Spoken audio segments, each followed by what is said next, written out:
Good evening. Welcome to Truth Seekers. My name is Mike Fishkin, and this is Jay Saylor. Good evening, everybody. If you were with us last week, you saw some film on Rajneesh out in his ashram out in Eastern Oregon some years ago. We're going to show you some more film about that tonight.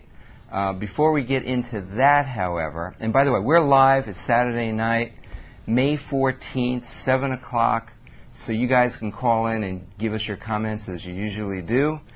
From what you see or what you hear, your input is welcome and appreciated, as always.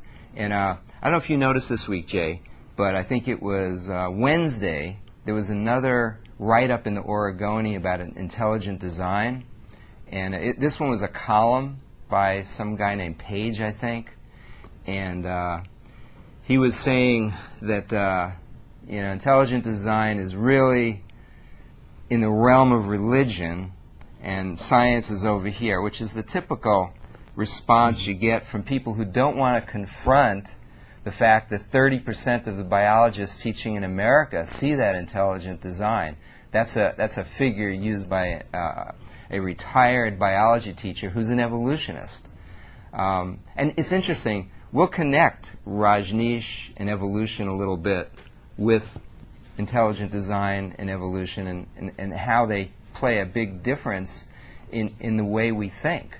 But, the beat goes on. There's a lot of interest around there. There's 19 states that are considering at least criticizing Darwin because, according to Darwin, if any one of three things occurred, he said you could throw my theory out, and each one of those three things has occurred. So I guess we should throw it out, or at least present scientific observation and let the students decide. And we're seeing a little movement of that, so to speak, throughout some of the states here in the United States, Mike. That they're really trying to bring in intelligent design as a contrast to evolution, and that's all really we're looking for is to present everything out there and then just let the student make that decision instead of force-feeding them something that's based completely on assumptions. And that's not right. Well, they're both based on assumptions because you can't replicate them in the laboratory, whether it's intelligent design, creationism, but all stuff out of the book of science, what we see around us. Everything's inferences to what we see. But like you said, they're censoring in the classroom, a place where the free expression of logical theory should be discussed. And here you've got maybe 30% or so of the biology teachers in America. Next to life evolving by chance, the only other thing pretty much is a design. And you've got 30%. It's a significant minority. Even if it was just 15% versus 85%, it's really the only other major minority viewpoint. And there's a lot to be said for it. In fact, we've shown lots of evidence. We think the evidence is overwhelming in favor, inferential evidence, overwhelming in favor of intelligent design as opposed to evolution. As we said, Darwin would have thrown his own theory out on 3 counts, according to him. Yeah, and I apologize for just putting evolution in that assumption category, because my whole thought process is everything we have observed in the scientific laboratory, the making of strata, which they've done. We've looked at core drillings in the Mediterranean Sea. We've done all these observations, Mount St. Helens, and all the incredible creatures. So I was basing my statement on on those observations, and that was incorrect as far as intelligent design is not assumable, but it is. But yet that living cell. I mean, let's build an assumption on something that. Well, no, it's powerful. Intelligent design is right there in front of us, and if you really think about it, there's no way you're going to get all that DNA information, that type of a code, by chance. And we talked about that. We can talk about it again. Right. But why don't we go to that? Get ready for that film, gentlemen, and we'll start with Rajneesh. We'll tie in evolution a little bit with it. We'll see how this relates to deception. If you're a truth seeker. Right. We've all been deceived at different times in our lives, and you'll see people who were deceived. Hopefully most of these people have recovered from what you're going to see tonight, as we saw some of it last week. But the lie can be very seductive. And with that... especially through religion, very seductive, as I was seduced for 35 years in Catholicism, and I see this as being really no different, Mike. And you like to contrast a relationship versus religion, and right. So people might not understand that. But right. But again, would not most people look at the Rajneeshs as a religion? And so, again, well, they had a relationship with him, and he says he was God too. So there's the deception, and it's tricky. It's tricky. Right. Well, let's take a look at some of this film. Gentlemen, if you'd be so kind as to roll that, and then when we're back on air, this is about 13 and a half minutes, folks. The phone numbers will come back up, and you folks can give us your input. To the late Guru Bhagwan Sri Rajneesh's cult, and watched his devoted sannyasins submit to hypnotic meditation.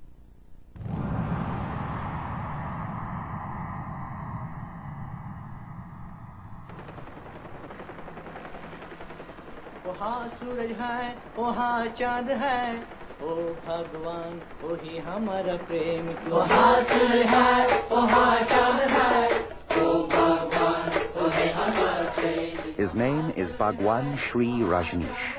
He's declared himself an enlightened master, and he's the founder of what even he calls the religionless religion of Rajneeshism.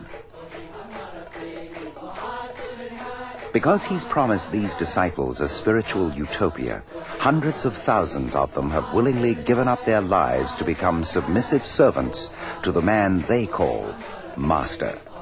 Americans watched him with growing apprehension. They had seen the tragic work of other man-made gods.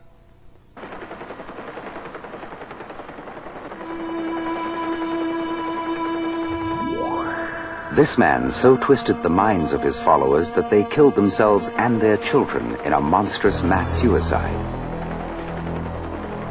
Believing in Jim Jones' promise of a spiritual utopia, the victims of this human disaster willingly sacrificed themselves to a man they believed was an enlightened, living God. They called him Dad, and their devotion was complete. You have saved my life so many times, Dad. I would die for you right now, Dad. For the love of Jim Jones and their commune family, death seemed an easy price to pay, even for the children. I'm prepared to die for this family if I have to for freedom. Thank you, Dad. In the next few hours, 911 of the faithful would swallow poison or be shot at Dad's order. Jones, without the courage to take poison himself, begged to be shot instead. He'd told his disciples that fascist government troops were coming to get them. There were no troops, but like Hitler before him, Jones knew he could maintain control by creating an outside enemy, an us against them atmosphere of fear and paranoia. Angrily, he had challenged the non-existent enemy. If by any chance you would make a mistake to try to come in and take any one of us, we will not let you. You will die. You will have to take anybody over all of our dead bodies.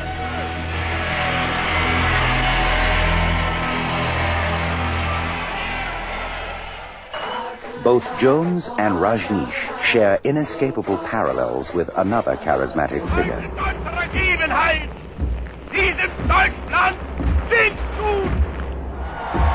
The German people made Hitler a god without creating a religion.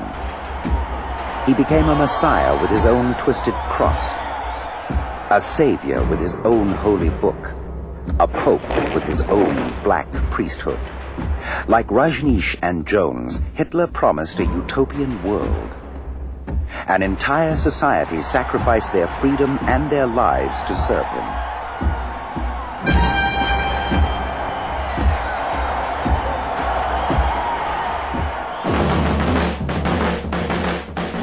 Both Hitler and Rajneesh have advocated selective breeding and encouraged sterilization.